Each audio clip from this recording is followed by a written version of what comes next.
ang video na to guys ay kailangan ng parental guidance. Hindi ito pwede sa mga mga alam nyo na.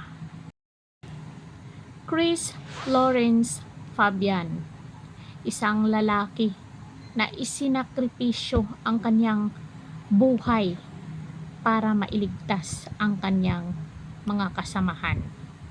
Ang pangyayaring ito guys ay kahapon lang ito nangyari sa Tacloban National High School. May isang hero na naman. Ang estudyanteng tumayo at lumapit sa pinto para isarado ito dahil nga may mga pangyayaring hindi natin inaasahan at hindi ko pwedeng banggitin dito dahil hindi pwede. Sa halip na unahin ang sariling kaligtasan, buong tapang na kumilos si Chris upang isara at siguraduhin ang pintuan ng kanilang silid-aralan. Sa ginawang ito, napigilan niyang makapasok ang mga umaatake at nailigtas ang kanyang mga kaklase mula sa mas malaking kapahamakan. Grabe no? Ibinuwis niya ang kanyang buhay para sa mga kasamahan niya doon sa room.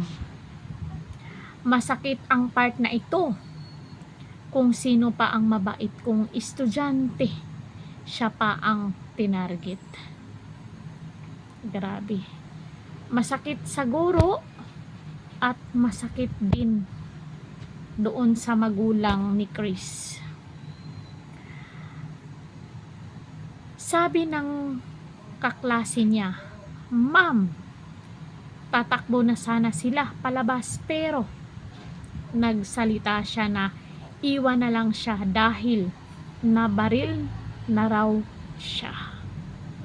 So ito yung sinabi ni Chris doon sa kanyang classmate. Grabe ma'am. Naiyak na ako guys. Si Fabian, ibinigay niya ang buhay niya para sa kaklase niya. Isinakripisyo niya ang sarili niya. Okay lang kami ma'am, pero si Chris Fabian wala na, sabi ng kaklase ni Chris. Grabe Chris, hindi ko inaasahan na ganito ang matatanggap kong mga chat mula sa mga kaklase mo na naging estudyante ko sa San Jose. So ang San Jose National High School, doon ito sa Tacloban.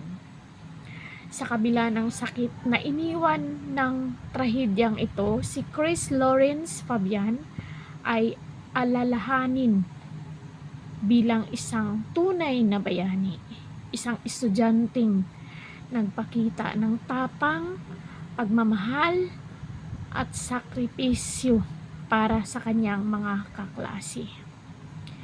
May you rest in peace, Chris Lawrence Fabian. Justice for Chris and the other victims. So, alam niyo naman guys, hindi pwedeng kong banggitin dito yan kasi nga bawal. So, isang nakakalungkot at one of a kind story dahil bihira lang ang estudyanteng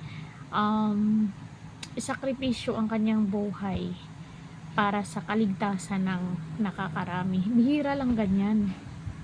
Kung may ganyan man, out of 10 person, siguro isa lang ang may ganyan na ugali. So yun lang guys, sana may natutunan kayo dito sa kwento ni Chris Lawrence Fabian.